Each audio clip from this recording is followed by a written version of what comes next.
This very special episode of Dogma Debate is brought to you with no commercial interruption by Recovering from Religion. RecoveringFromReligion.org.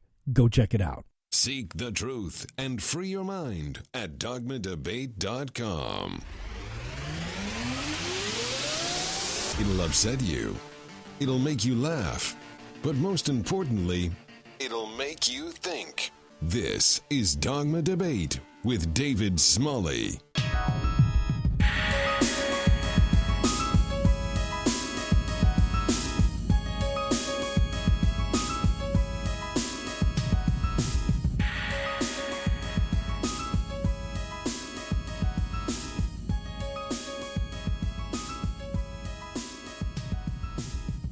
Today is Friday, August 21st, 2015. This is Dogma Debate, and I'm your host, David Smalley. Yes, I said Friday. This is a very, very special episode of Dogma Debate because we will have with us in just a few moments Penn Jillette of Penn & Teller. We are super, super excited about that, and here to tell us all about it, why it even happened, and of course, the wonderful person who put it all together. Ladies and gentlemen, join me in welcoming the beautiful Sarah Morehead to Dogma Debate. You're that Sarah Morehead from Dogma Debate, aren't you?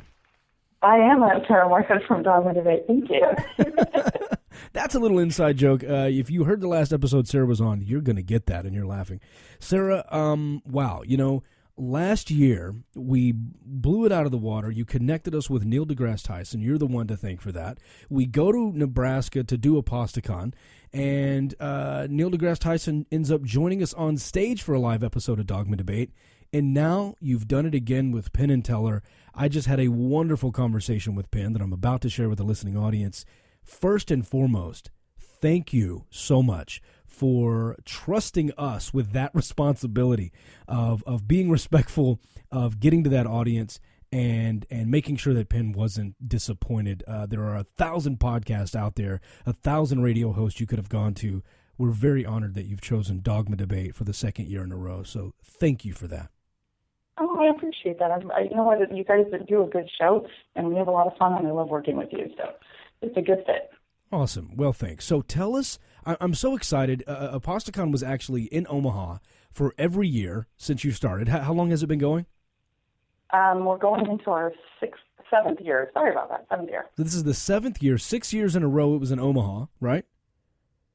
Yeah, the very, very first year it was in Lincoln, and then it moved to Omaha after that. Okay, but so yeah, now here we are. It's kind of been evolving and growing as all things do.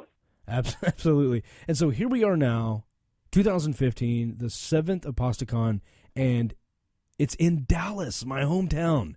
This is so cool. The entire event's happening about 40 minutes away from where we produce Dogma Debate Live. I'm so excited. We're going to get to be there the very first night.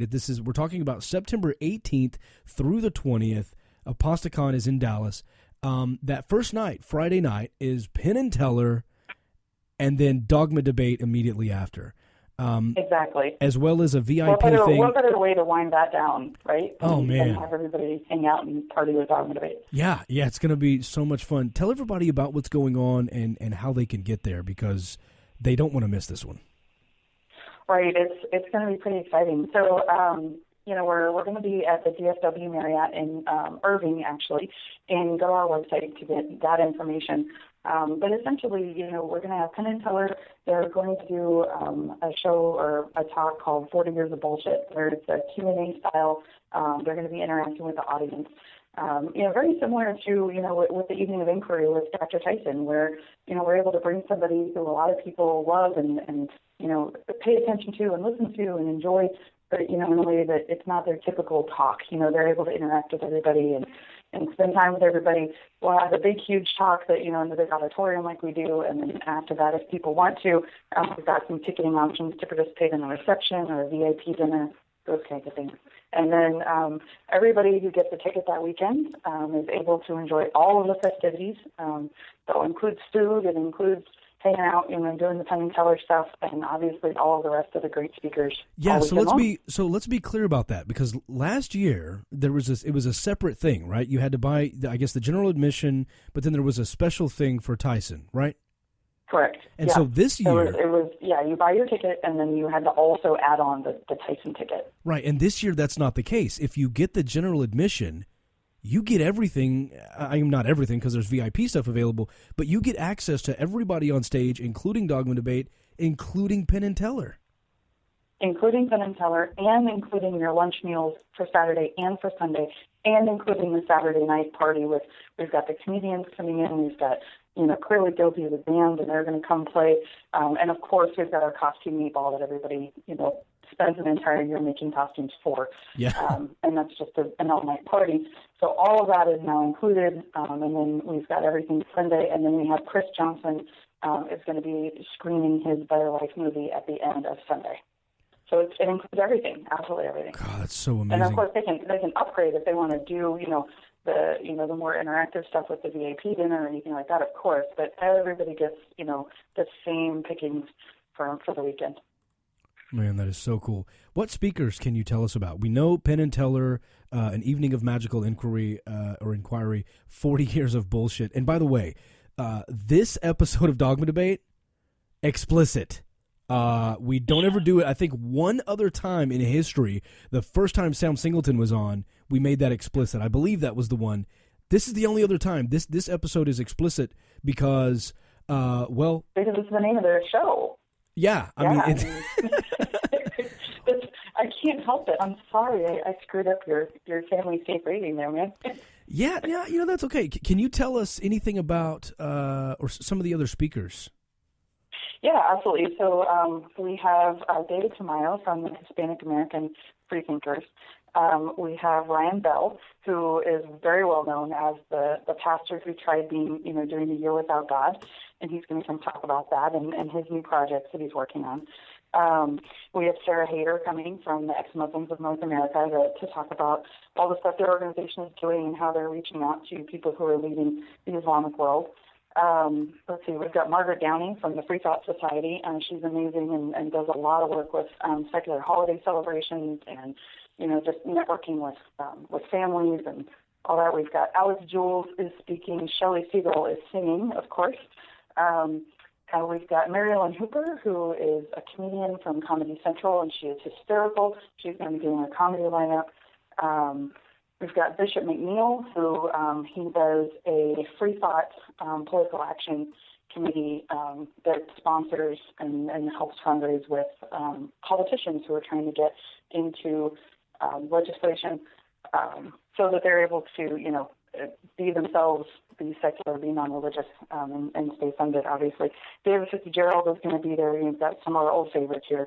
And Matt Delahanty, of course, JT. We've got Teresa McBain, and don't want to forget, we have Beverly Carlson, who a lot of people don't know who she is, but she's a humanist celebrant, and she does a lot of work with people who, looking for secular celebration, being able to put together, baptism, not baptisms, obviously, but the alternatives to naming ceremonies, weddings, things like that. And then we have Dan Arell, who is pretty popular for his outing of the Ken Ham arc, right. Nightmare.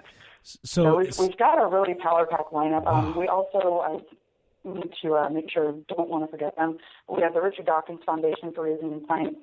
They're going to be coming out with Robin Blumner and Stephanie Thompson, and they're going to be talking about their Openly Secular campaign as well. Man, that does sound like an amazing weekend. I cannot wait. I can't believe it's so close to home. It's right here in Dallas. Clearly Guilty. The first time I saw them, they were actually on a live episode of Dogma Debate that we actually did from Daryl's living room for Nate Phelps. Do you remember that? I do. That was how I met them and fell in love with them. They were on point and hysterical. They're just a lot of fun, and their music, some of it's a little bit raunchy, and that's okay. But at the same time, they say stuff that kind of makes you think, and all while just having a great time. They're just really good folks, and we really enjoy them. Yeah. So speaking of raunchy, the funny thing about this, the listener is hearing this with you for the first time. You have not heard the interview I did with Penn. It was just a few minutes ago. I just wrapped up. I have not, so I am essentially going on blind faith that it went as well as you're telling me it did. Well, I told you it went well, but I'm going to play a little clip for you right now. Since we mentioned it was raunchy, since we mentioned this was explicit, you asked me how this went. And I'm going to play a clip for you that will show you exactly how this went. I may have fibbed to you a little bit. It may not have gone as well as you think. Oh, thank you, David. Because I like doing this on live. How much I appreciate. Right. Live radio. Live radio is when I like to tell you surprises. Here's a little. I can return that favor at times. I promise. Here's a little clip of what Penn had to say about his experience on the show. You ready? Okay. Okay. Here we go. David Smalling is a motherfucking bullshitting sack of shit. Oh, Penn has gone up some notches in my book. I like this guy. Okay, that went well. That's awesome. I wonder how many people's jaws just dropped open right then. Right. Let me play it one more time in case you didn't catch it all. Yes, David Smalling is a motherfucking bullshitting sack of shit. That's awesome. I don't think I'm going to feel guilty about saying bullshit now on your show. I think we're good. No, and I'll conscience clear. Thank you. And I'm going to tell you too. You look, one of the most brilliant minds in magic. One of the first things we talk about. You ready for this? Mm-hmm. Is a taco a sandwich? Oh my God. I'm just telling you, Sarah. It came up. And I will tell you right now, he said both Neil deGrasse Tyson and me, neither of us, have an argument at all. I'm going to leave it there and let you enjoy it. I'm going to enjoy that spectacularly. And I want to. Now I really have something to look forward to. This is going to be exciting. I want to let the in other words, do you think I'm right? No. No. Maybe. I mean, I'm just going to say maybe. Okay. I'm just going to throw that out there. I'll say this. Look, we want to see you at Apostacon, everyone. Absolutely. If you go to Apostacon, this is the family reunion that everybody actually has fun attending. So, my gosh, exactly it. This conference is a blast. You go to apostacon.org. You get ready to check out. When you use the promo code Dogma Debate, all one word, you get $10 off your ticket. So go sign up, go register now before it all sells out and everything fills up. There are some VIP options available when you go. If you want to see Dogma Debate, you want to see Penn and Teller, that general admission will make it happen. So go do that. We want to see you. And I'm telling you, these guys are going to be doing this Q&A. If you ever wanted to ask Penn and Teller, and yes, I said Teller, a question, he kind of talks in the interview about letting their guard down a little bit around like-minded people. So these guys feel like they're coming home. They're letting the guard down. It's not a performance to where they have to be characters. They're just going to talk to us, both of them. And they're going to answer our questions, and it's going to be an amazing time. And if you want to see some behind-the-scenes stuff, just for our members, our Patreon supporters, the conversation I had with Penn is actually on video. He connected with us on video, was nice enough to do that. We were told we were going to have less than 20 minutes with him, and he spent over an hour with us. In fact, it was almost 2 hours, but 58 minutes of it made it into the actual video, and a little bit less is going to make it onto the actual radio. So you want to hear the unedited version, it's going to be at login.dogmadebate.com as well as patreon.com/dogmadebate. But Sarah, I think you're going to be very, very happy with this, and I really hope everyone joins us there in Dallas for Apostacon. Yeah, I'm definitely looking forward to it. I do hope that the part where Penn says I'm right makes it into everything to the public. Just throwing that out there. Oh, yeah. Hold on. I got to go do some editing before I play this. We had a blast with him, and just a little bit of behind-the-scenes info.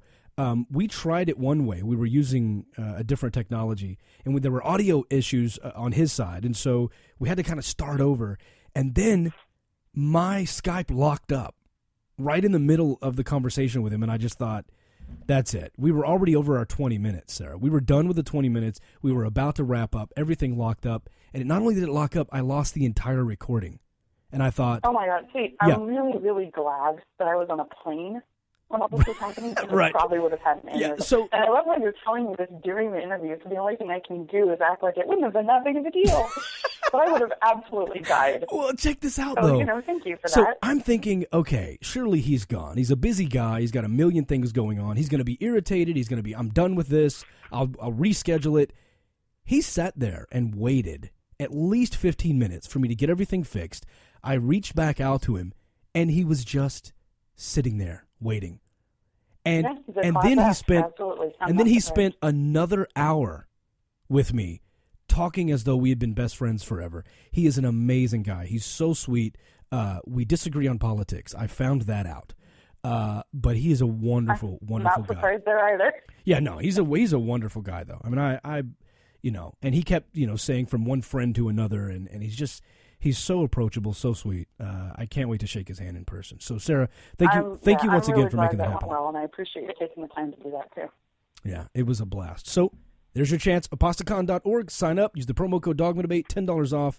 Go get your tickets now. I want you to meet Penn and Teller, and I want to meet you.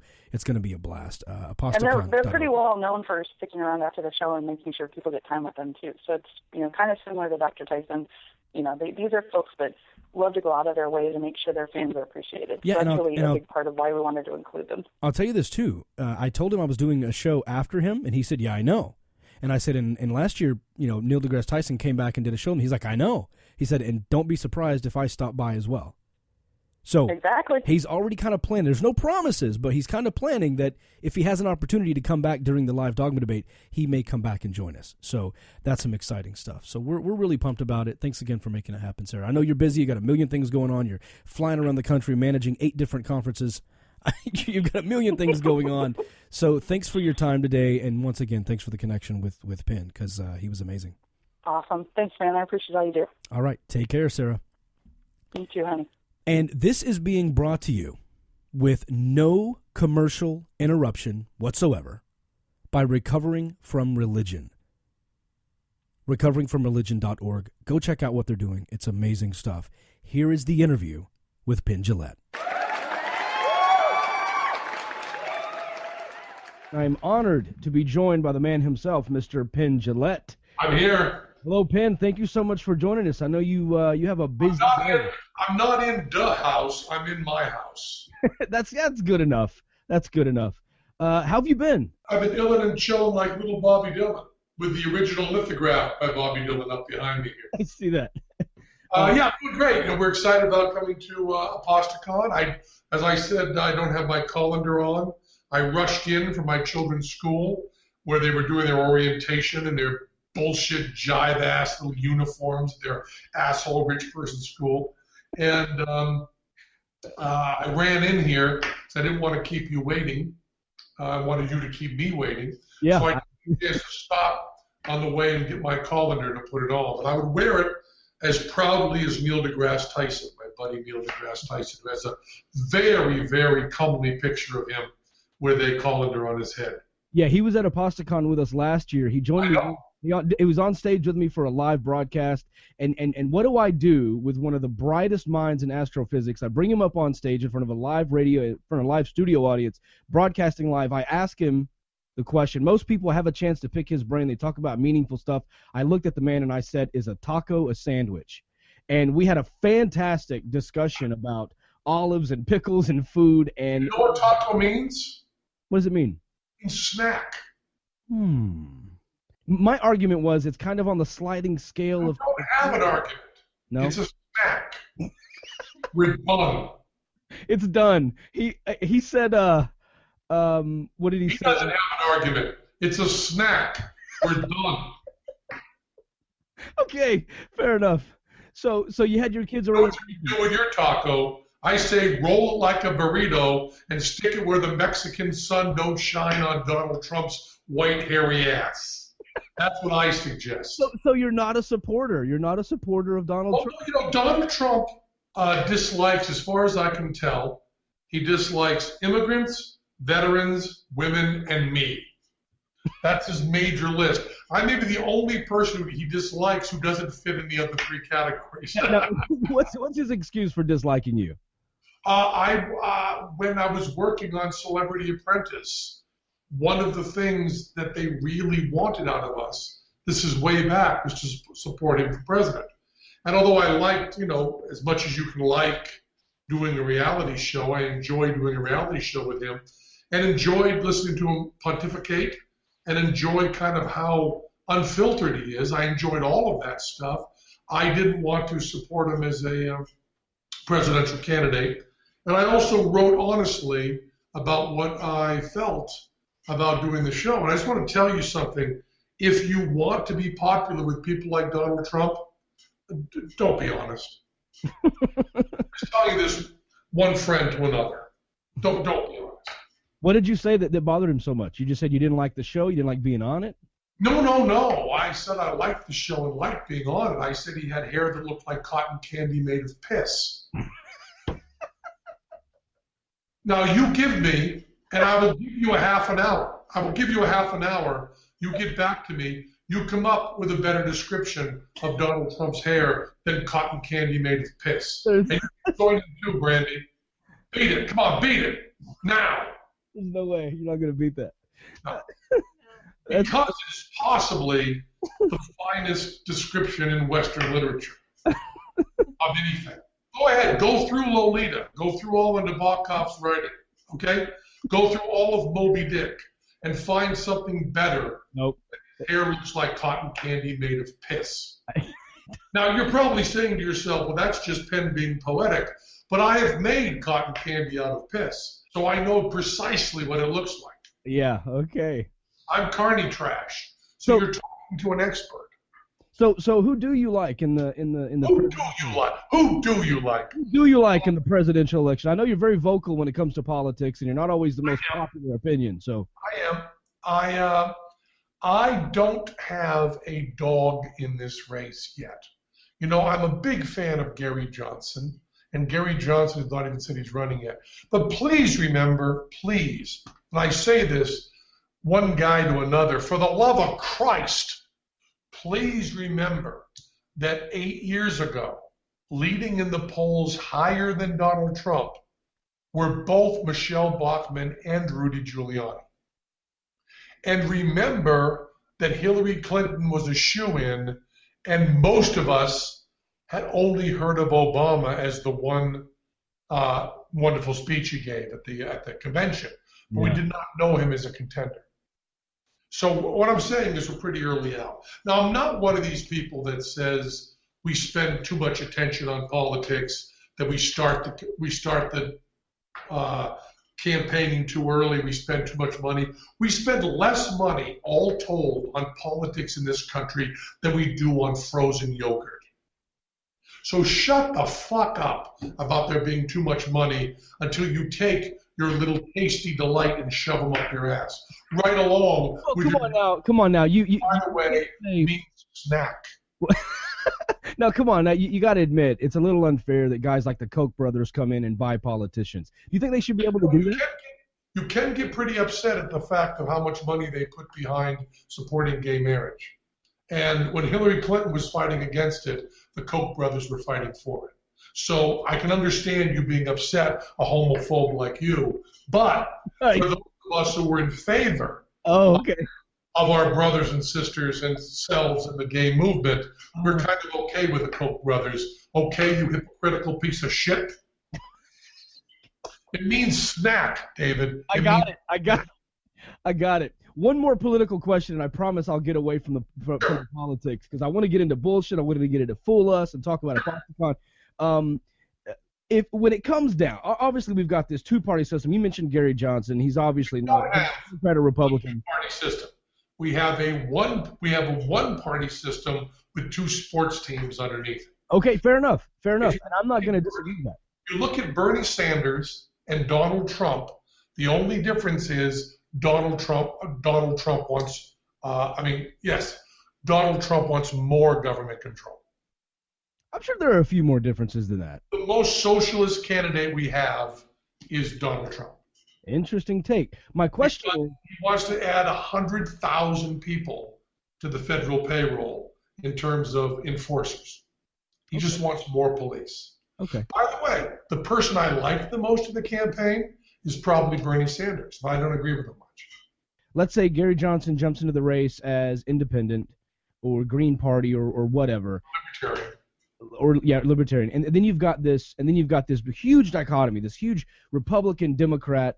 Do you think people should still vote with their conscience like vote for Gary Johnson or vote for Bernie Sanders, Bernie Sanders if he decides to run independent or whatever? Or should you say, look, the one that's most likely to win, that will most likely cause the best progressive change for me is Republican, so I'm going to vote that way, or Democrat, so I'm going to vote that way? Should they vote for who they think is going to win and be best for them in the long run, or should they still vote with their conscience, which could ultimately hurt their end result?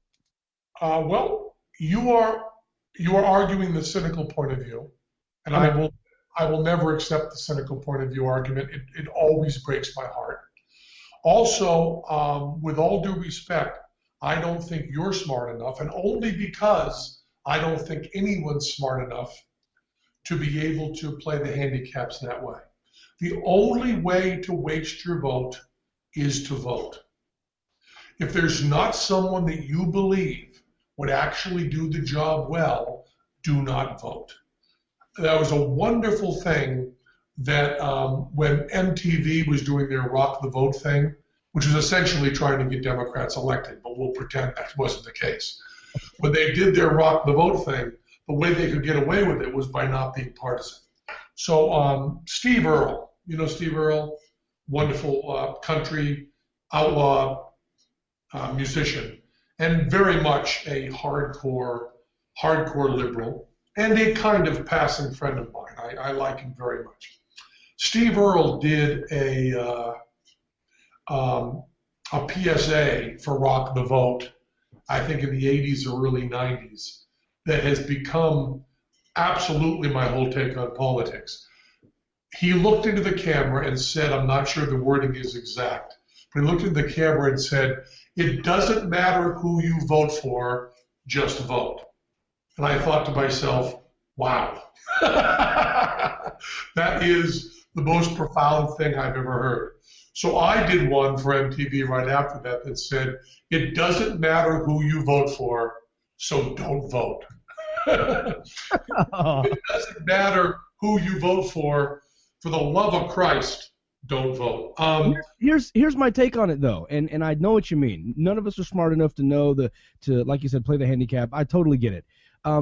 But at the end of the day, if I'm super liberal and I agree with Bernie Sanders 88%, and then he doesn't win the primary for the Democrats, and I agree with Hillary, say 45%, but I agree with the Republican 4%, does it not make sense for me to go, Hillary's not my choice, but she's most likely to do the most that I would agree with, so let me vote that way to try to help her get into office so that Donald Trump isn't our next president? Does that not make sense as a strategy?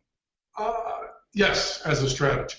There was a wonderful op-ed in the New York Times a couple of days ago about animal rights, and it talked about how hardcore animal rights people, really hardcore animal rights people, that want an end to, they want everyone to be vegan, that they will not support the people who want more humane cages for the animals that are used for food, because they will not try to alleviate suffering because their idea is so beautiful.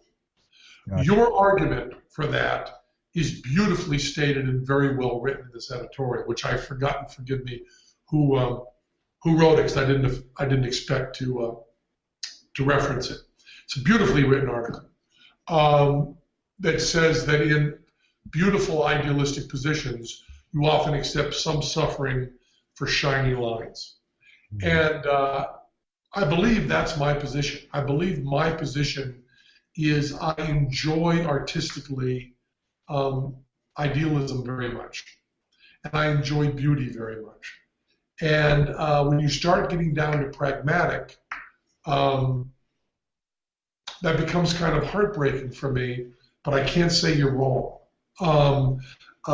It certainly seems like there's a certain point where one needs to vote against Donald Trump in the most efficient way possible. If this were 8 years ago, we would be having this conversation about Michelle Bachmann. Yeah. What I think is interesting about Donald Trump, besides, did I tell you that I said his hair looked like cotton candy made of piss? Did I mention that? I believe you mentioned that, yeah. What I find the most interesting about Donald Trump is what he says about the Clintons and the Bushes. Mm-hmm. Everyone knows, and I mean everyone knows, that Donald Trump is going off half-cocked, including Donald Trump. Yeah. Donald Trump has said in a recent interview, I think it was with Maureen Dodd, he said in an interview with her that he doesn't prepare, he just speaks whatever's on the top of his head. A phenomenal thing for a presidential candidate to say. A breathtaking thing for a presidential candidate to say. The presidential candidate can only say that if there is a huge segment of the population that is raging with disgust at the major political parties, who are just, let's not call them Democrats and Republicans, let's call them Clintons and Bushes. You know? Now, what I disliked about Obama was precisely what I disliked about Bush. They kept killing people, and they kept giving money to rich people. Mm-hmm. They both did that in equal amounts. All the things that I cared about, privacy, non-government intrusion, freedom of speech, not killing people, not in that order, they all agreed on 100%. By the way, you throw Clinton into that mix, Bill Clinton, and you have complete agreement with Bush on all the stuff I disagree with. By the way, as someone who was one of the people who started Broadway Cares, and who's been trying to be a cheerleader for the gay rights movement since the 70s, I was very upset that Obama was so anti-gay, and that Hillary Clinton was so anti-gay, and Bill Clinton was so anti-gay. Now, what people tend to say about that is, well, we know they didn't really believe that. We know they were just saying that to get elected. To which I respond, you know, it was like people who are against the death penalty, which I am very much, when Jennifer Flowers was involved in her allegations about Bill Clinton's sexual advances. When she was involved, right around that same time, when Bill Clinton was campaigning, he went down to Arkansas to pull the switch as governor on a African-American young man with a very low IQ who was put to death by Bill Clinton in his position as governor. Now, I had many liberal friends who said, but Bill Clinton had to do that to be elected. Really, in his heart, he's against the death penalty. And I said, you know, I know a lot of people who are against the death penalty, and so few of them have put someone to death. Good point. Like, the first step to do, if you're anti-death penalty, the very first step is to not be the one yourself who carries out the death penalty. That's the first step. I would say the first step of being anti-death penalty is not to join ISIS, take a machete, and cut someone's head off with your own hand. That's the first step. But if it gets you elected. Exactly. Yeah, so then, my point of this is, if you don't vote, or if you vote your conscience, in the long run, things could get better. One of the reasons Trump is doing well, I believe, is he's doing well with people who didn't bother to vote. That's a very powerful group. But let's also put Trump's support in context, shall we?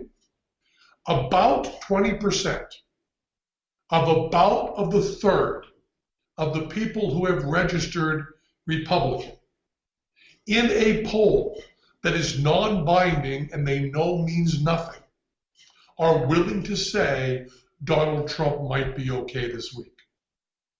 Gotcha. And please, doesn't really mean much. Let's look at the Dem Balls guy. He's polled at 9%. He's a 15-year-old kid in Iowa with Dem Balls as his name. These nuts. These nuts. Sorry, I said Dem Balls. Yeah, Dem Balls. I was using his pseudonym. These nuts.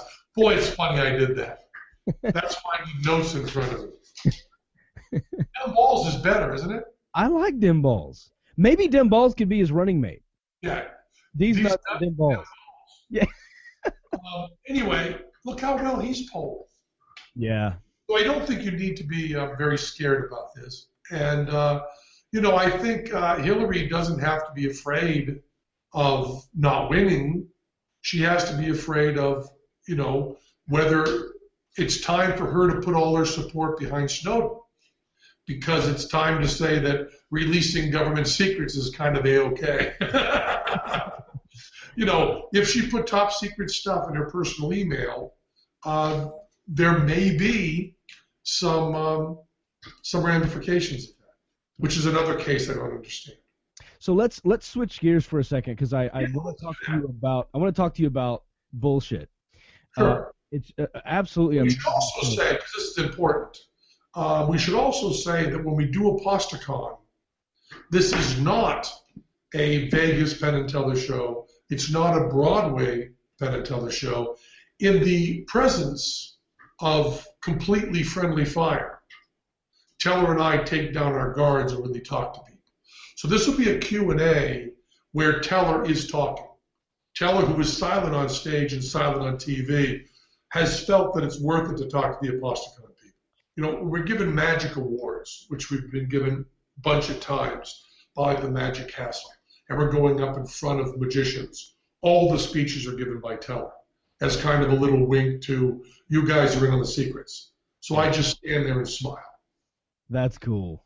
And when we spoke for Amazing Randy, when we do stuff for real atheist groups or something, we feel that Teller's very articulate.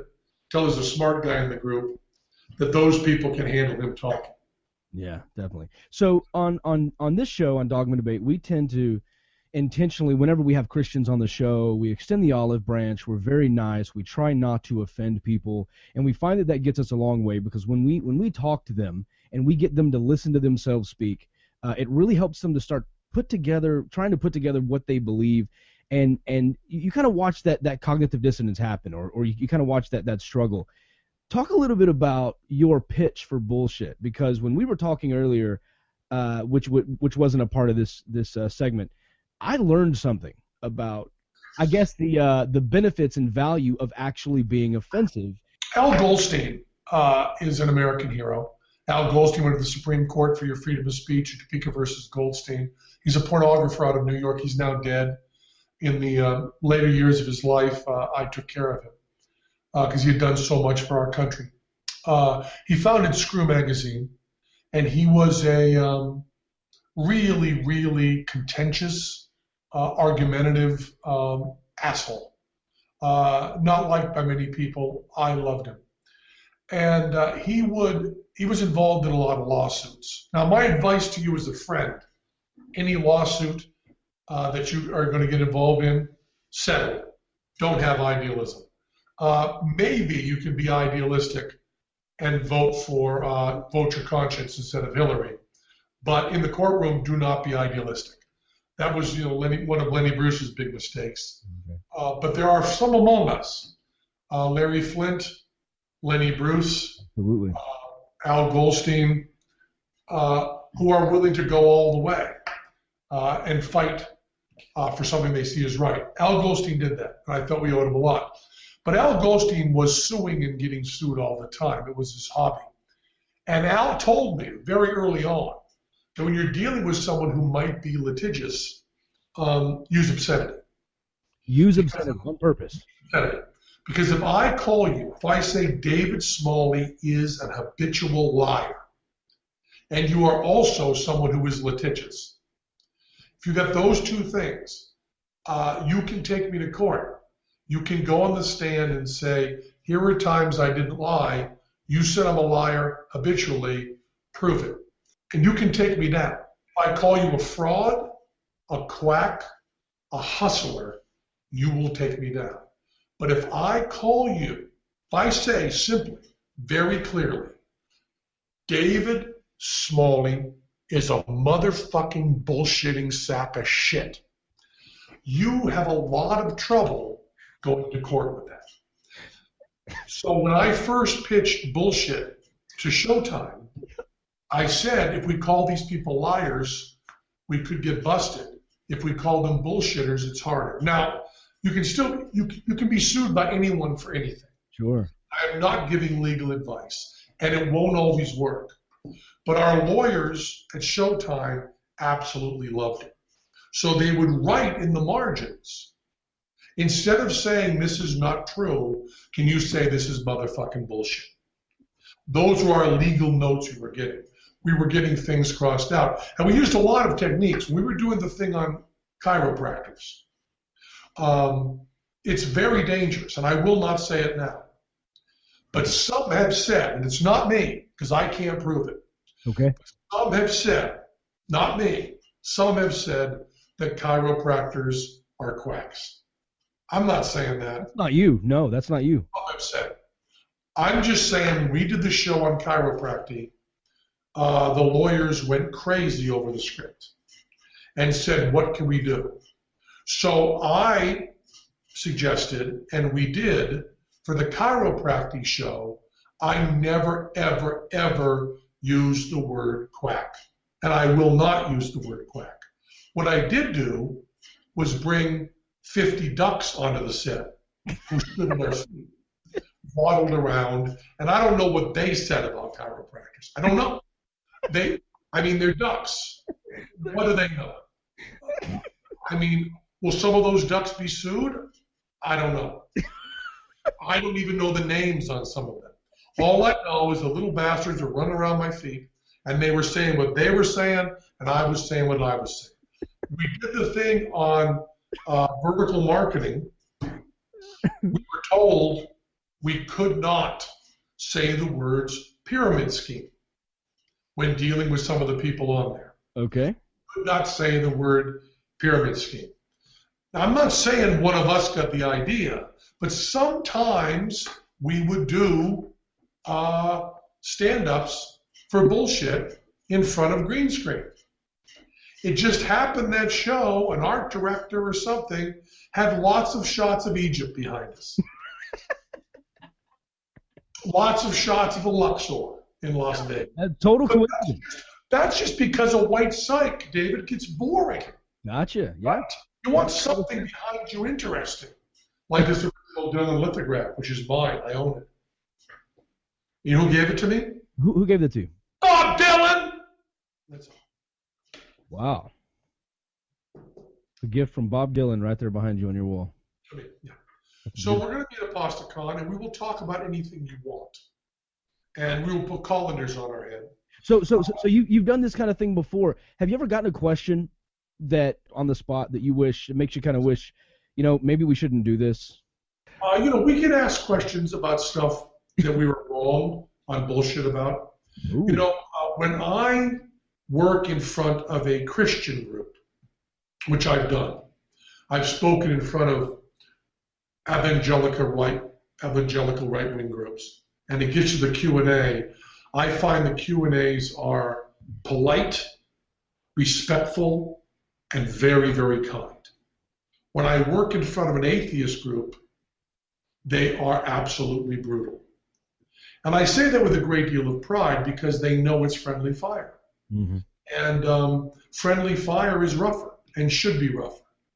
They should police us hard. So they come down on us hard, and I can even tell you what they will come down on us hard for. Some will bring up 9/11 because there are some 9/11 truthers in the Apostacon group. Yep. They will bring up global warming because although we have never been global warming deniers, we have not been fully on the bandwagon of violence must be used now to stop this, okay. which is Al Gore's position. We must use force right now to stop this. He might be right, by the way. I don't know. And to those questions I've said I don't know, and I don't know puts you in a category of denier. They'll also call us out on secondhand smoke because at the time we did that show, the science for secondhand smoke was not strong. It's become much more robust. Gotcha. But our position was not about the damage of secondhand smoke, but the choice of secondhand smoke. We thought that people, I always believe that if you don't have the right to be stupid, you don't have freedom. So I'm always pushing for people to be able to do things that I deeply know are wrong. And when I have very good friends who are very strong Christians. I mean, I'm fairly good friends with Glenn Beck, which appalls many, many people. I was shocked to learn that myself. I will also tell you that I am one of the only ones who's gone to Glenn Beck's show and said the simple declarative statement, there is no God. And if I don't go on Glenn Beck's show and say there is no God, who's going to say that? Right. And when Tommy Smothers was ripping me a new asshole for going on Glenn Beck's show, he said to me, so if Hitler had a talk show, you would go on. And I said, yes. And I would say that what he was doing was wrong. So the questions are both valid. This is one of the things where I take both Tommy Smothers and Penn Jillette's argument, and I believe them completely. By going on a show that you deeply disagree with, you are giving that show credence and power. Okay. By not going on that show, you are assuring that people that don't have your viewpoint never hear your viewpoint. And once again, we are back to idealism and cynicism, which you do. Now, many people who watch the Glenn Beck show, not many, I'm talking about a dozen, but what I'm going to tell you, I think that's a pretty big number, have come to our show and said, you know, I saw you on Glenn Beck. You were talking about atheism. I got more interested in it. I clicked on some of your podcasts. I read some of the books you recommended. And now I think I've kind of come around. Now that's pretty heavy. That's huge. You know, and I also, when I speak at these right-wing things for fundamentalists, and I tell them, you have to fight for atheist rights. You know, it's like when I say to atheist free speech groups, the only people we care about is the Westboro Baptist Church. And all of us need to be on the front lines for those guys. Because they're the guys who are as far off the bell curves as we are. Now, we are moving toward the center of the bell curve, and they are moving further out. But that does not mean that in my heart, I will always fight for the most offensive speech. Because that is where free speech lies. No one needs freedom to do what's smart. And you also said something that I've thought about a lot. I've talked about on the show. I've never had a clear-cut answer to this. So since you brought it up, I'm going to throw this question your way. You said if you don't have the freedom to be stupid, you don't have freedom. That's important. I talked to a waitress one time who said, you're familiar with Outback Steakhouse. Yeah, sure. This place has a thing called the Blooming Onion, which is supposed to be an appetizer. It's 2,000 something calories. It's like it's massively. I think it may be higher than that. I think it may break 3, but go ahead. Yeah, you may be right. And so she basically, to make a long story short, she said that this woman came in one time. These two women, very, very overweight women, like 500 pounds plus. They sat down, they order a Blooming Onion, and when they order their food, the woman ordered a bacon cheeseburger with a side of fries and another Blooming Onion. And the waitress said, well, ma'am, that's actually not a side, that's just an appetizer. And the woman got offended and said, I know what I want. I ordered it on purpose. And so she brings it out, and then she eats the bacon cheeseburger, she eats the side of fries, she eats the Blooming Onion, orders another Blooming Onion at the table, and has had about 4 or 5 glasses of this giant soda. And she said, as a waitress, she said, I started feeling like at some point I should be able to refuse her service, like someone who is drunk should be able to be refused. And when I mentioned this on the show, so my listeners split right down the middle. Half of them were like, don't you dare judge that woman, and the other were, well, you know, how bad would you feel if she had a heart attack right there at your table? So where do you stand on A, serving someone at a bar who is clearly intoxicated, continuing to give them alcohol, and B, the situation like the waitress ran into at the steakhouse? Well, I think it comes down to personal freedom. Should that woman have been able to say, I won't serve you this? She certainly should have, and she should have tendered her resignation right then. She should have said, someone else will be serving you. I no longer work at Outback. But before I go, as a private citizen, I want to say what you're doing here is very, very dangerous. I just lost 110 pounds. I've gone from being a very unhealthy eater to being a more healthy eater. But yeah, I did it for my health. Jim Morrison died at what, 27 at the Doors? Something like that, yeah. Jim Morrison did an awful lot of drugs, and most people believe, I think it's pretty safe, that drugs were responsible for his death. Mm. I am 60 years old. I'm more than twice as old as Jim Morrison. And I've never done a recreational drug in my life, never had a sip of alcohol. I have had medical procedures, so I have been high, but never recreationally. Never a puff of marijuana, never a sip of beer. Is that better for me? I sure think so. But I have friends who've done drugs all their life. Good friends, smart friends, wonderful friends. Trey Parker of South Park says that the worst thing about me is I haven't done drugs, and that is a character flaw. And he's not kidding. He's not doing jokes, and he's not being cute. He's saying it's part of me being closed-minded and uptight and tight-ass. I have another friend, Amazing Jonathan, who is that guy, a brilliant comedian, brilliant magician, dying, who has done a lot of drugs. And I'm not speaking out of turn, because Amazing Jonathan's made that very clear. I said to him, if you had your time back and you knew that this was going to kill you, would you change it? He said, not a thing. Christopher Hitchens very famously said that his cancer was in a big part caused, or at least certainly irritated, made worse by his drinking and his cigarettes. And he says right in his book, Hitch 22, that he's glad he did it. He doesn't mind it at all. I'm not smarter than Hitchens. I'm not more talented than Jim Morrison. I'm not funnier than Amazing Jonathan. I'm not more useful to society than Trey Parker. I'm willing to keep this choice for myself for right now. Maybe next year, Trey Parker will get me doing acid and heroin. I'm not sure, that's out of the question before I die. May come up soon, I don't know. I was always a fat fuck. Now I'm not. I don't know, things change. I finally got compelling evidence that said I shouldn't have a blooming onion in Outback. I think the line crosses absolutely at force. And force is where we draw the line.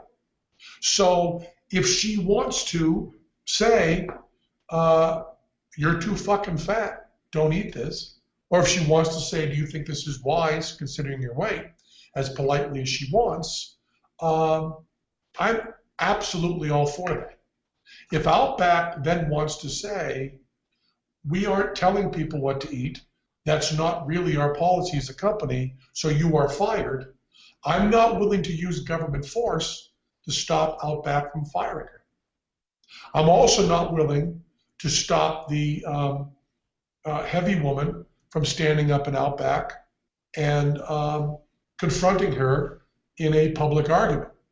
And if that argument gets too loud and disturbs other customers, I am completely okay with Outback making the choice to ask those people to leave. And what about serving someone who's clearly intoxicated? I don't know as much about that, having never been intoxicated. I think if you believe in personal responsibility, I don't think you can believe in prior restraint.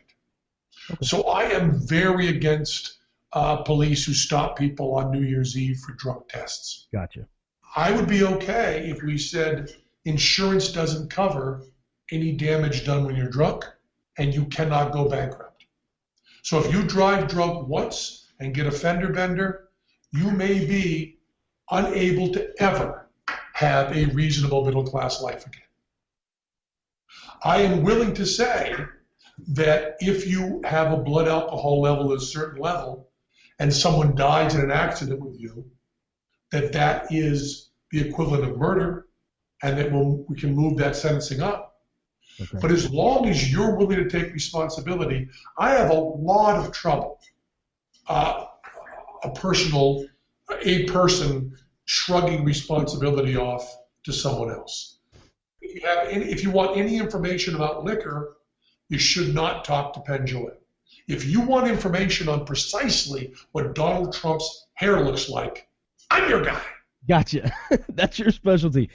So Lawrence Krauss, came to my house a little while back, and before he came out, I said, my wife is going to the store. She's going to pick up snacks. Would you like anything? He said, I love popcorn. Lawrence Krauss said, I love popcorn as a snack. He was coming here because we published his audiobook that just came out. And he said, I love popcorn. And he said, and you know what? If you want to get some Johnny Walker Black, I would love to toast with you to Hitchens. And I was honored by that. I don't drink either, just so you know. I don't drink. I don't do any of those recreational drugs either.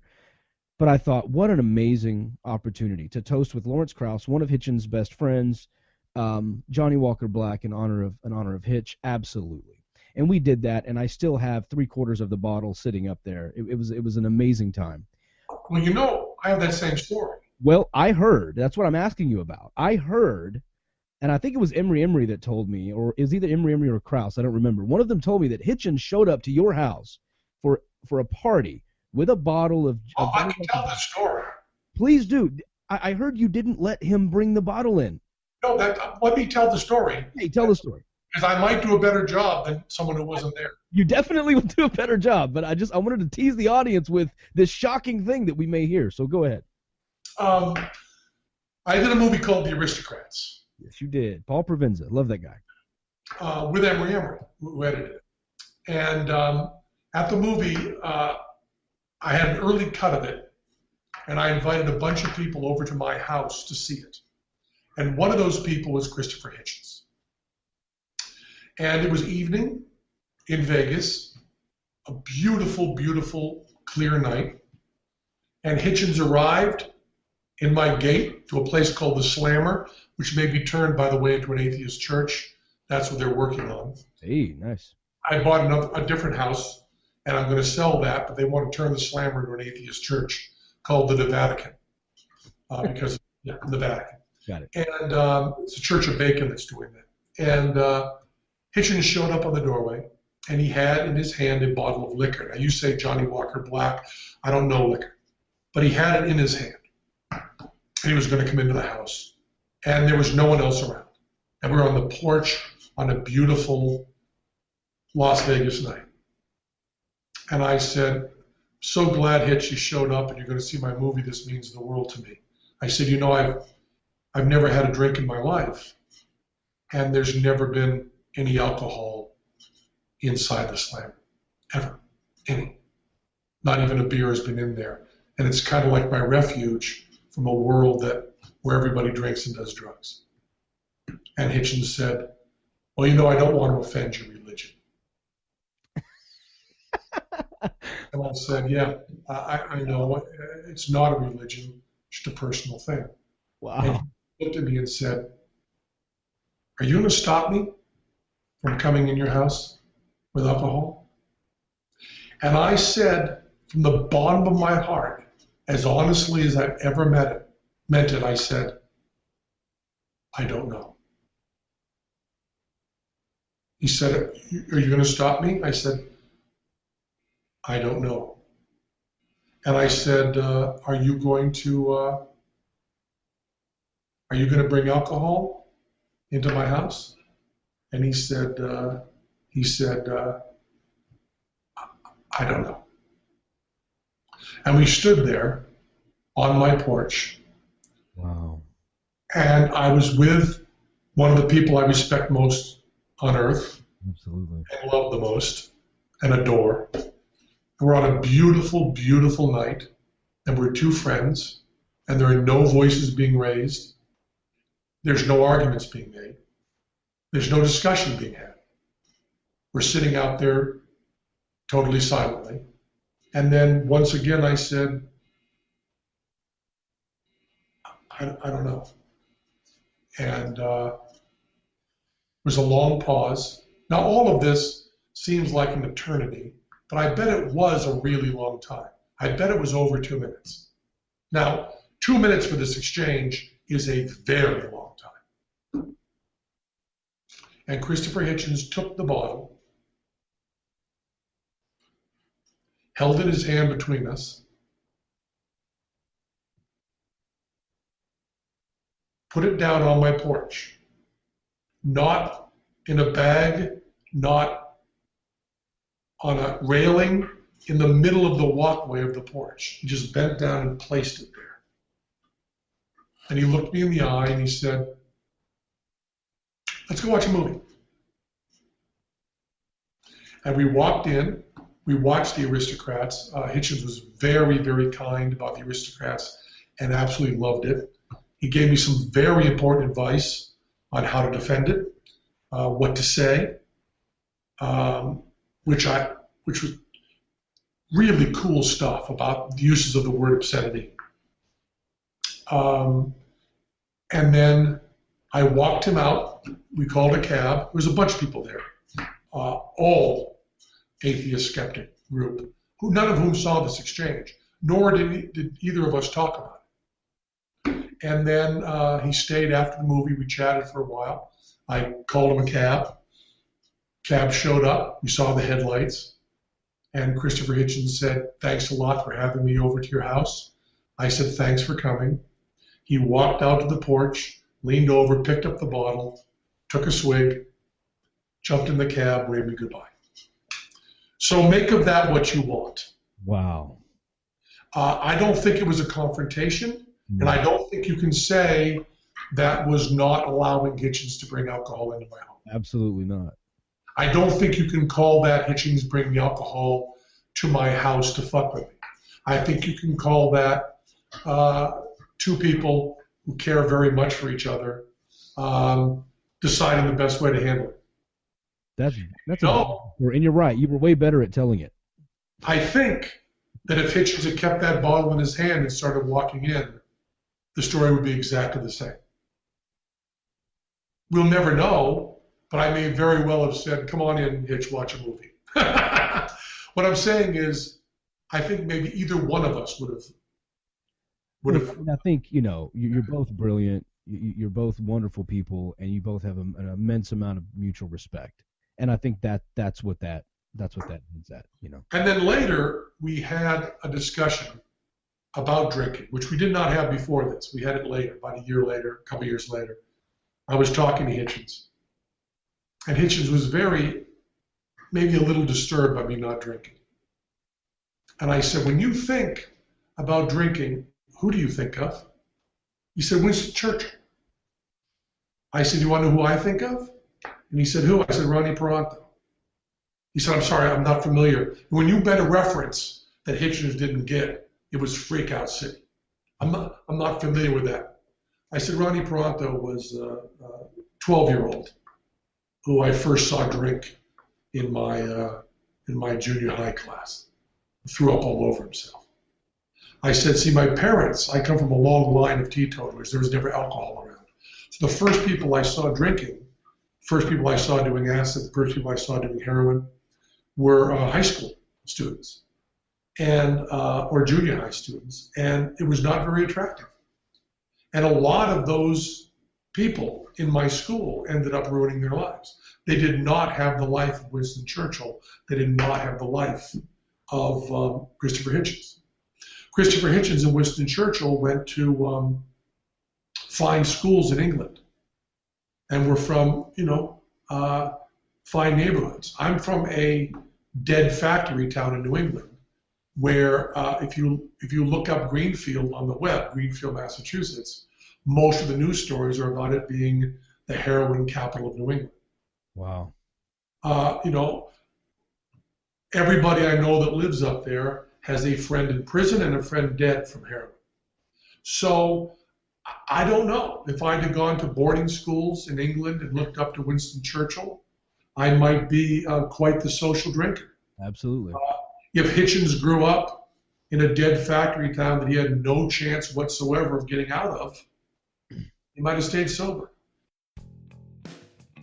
Teller and I are talking about enjoying ourselves. We're head over heels excited about going to Apostacon and talking about it. I mean, the Flying Spaghetti Monster, what's going on with that and where that's gone and what that's doing to our culture is really, really important. I tend to take my atheism too seriously. And the idea of a group of people getting together for this kind of celebration reminds me of my old Subgenius days. The Subgenius, also out of Texas, and all that came out of that. And the implications of the love of life and the dealing with atheism is a positive instead of a negative. It's a beautiful thing. And Teller and I have wanted to get there for a long time. And it turns out the only way we get to go anywhere is if we're booked there, because that's the only way we get a night to do something. So I'm thrilled about going there.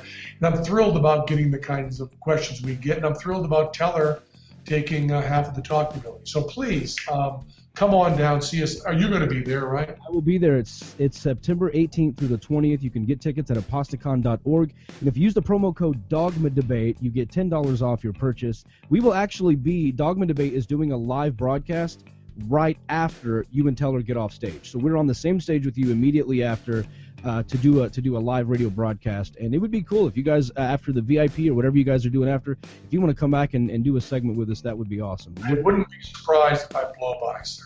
That would be fantastic. And Brandy, nice talking with you. Brandy, what does Donald Trump's hair look like?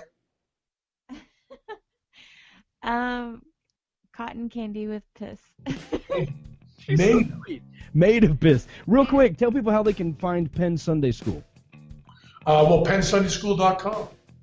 That is awesome, Penn. Thank you so much. I'm looking forward to meeting you at Apostacon. Let's fill that up so we can talk to a lot of people. Awesome, we will. I appreciate your time so much. Thank you very much. Take care. For the last time, here's how you can go meet that man in person. You can get your tickets now at apostacon.org and use the promo code Dogma Debate, all one word, to get $10 off your purchase. I cannot wait. It's going to be a blast. This coming Thursday, Shelley Siegel will be live in studio for another episode of Dogma Debate. You don't want to miss it. We'll see you next week. Until then, the conversation continues at dogmadebate.com, facebook.com/dogmadebate, and login.dogmadebate.com, where you can right now watch an entire video of that show, of that conversation anyway, unedited. Penn and I and Brandy just talking. The entire thing is almost an hour long. You didn't quite get the entire thing there on the live show, but go watch the video. It's a blast. You'll see it at login.dogmadebate.com, and we're also going to be putting up for our patrons at patreon.com/dogmadebate. We appreciate and love all the supporters. Thank you once again to Sarah Morehead for making that happen. Thank you to our special guest, Penn Jillette. We will see you next week with Shelley Siegel live in studio. This has been Dogma Debate.